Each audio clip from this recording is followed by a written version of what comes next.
আসসালামু আলাইকুম। ব্রয়লার মুরগির খামার নিয়ে কিছু গুরুত্বপূর্ণ কথা বলবো। প্রথম কথা হচ্ছে ভাই, খামার জগতে আসতে চাইলে ক্যাশ টাকা ইনভেস্ট করতে হবে। আর যদি আপনি ক্যাশ টাকা ইনভেস্ট করতে পারেন, লাভবান হতে পারবেন। আর না হলে ক্যাশ টাকা ইনভেস্ট না করতে পারলে খামার জগতে এসে লাভ নেই। আর গুরুত্বপূর্ণ কথা হচ্ছে, বিশেষ করে আপনি যদি সব কিছু না জানেন, খামার রিলেটিভ এ ধরনের বোর্ডিং সম্বন্ধে আপনি নির্ঘাত লস করবেন। সব কিছুর প্রতি যদি অভিজ্ঞতা না থাকে তাহলে খামার জগতে এসে লাভ নাই ভাই। ব্রয়লার মুরগির খামারে একটু রিস্ক থাকবে। জীবনে যদি সফল হতে চান তাহলে সব বাধা অতিক্রম করতে হবে, তাহলেই সফলতা আসবে ইনশাআল্লাহ।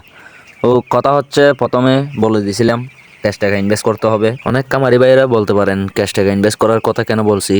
মূলত আপনি যদি ক্যাশ টাকা ইনভেস্ট করেন, 1000 পিস বাচ্চা তুলছেন, ধরেন মনে করেন 3 লাখ টাকা মতো খরচ হয়েছে, ধরেন আপনার 20,000 অথবা 30,000 মতো লস গেছে, আপনি আবার বাচ্চা তোলার মতো টাকা থাকবে আপনার।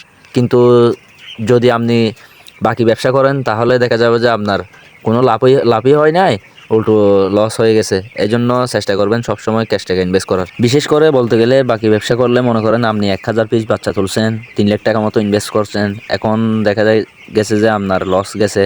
এখন ক্যাশ টাকা ইনভেস্ট করলে মনে করেন যেখানে 20-30 হাজার টাকা লস যাবে, ওইখানে বাকি ব্যবসা হলে মিনিমাম 70-80 হাজার টাকা মতো হয়ে যাবে।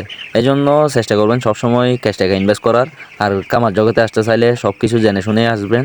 আর না জানলে ভাই এই ব্যবসায় এসে লাভ নাই। কামার রিলেটিভ সব ধরনের ভিডিও পেতে শৌকত এগ্রো ফার্মিং পেজটি ফলো দিয়ে পাশে থাকবেন। তো আমাদের জন্য দোয়া করবেন। আসসালামু আলাইকুম রহমতুল্লাহ।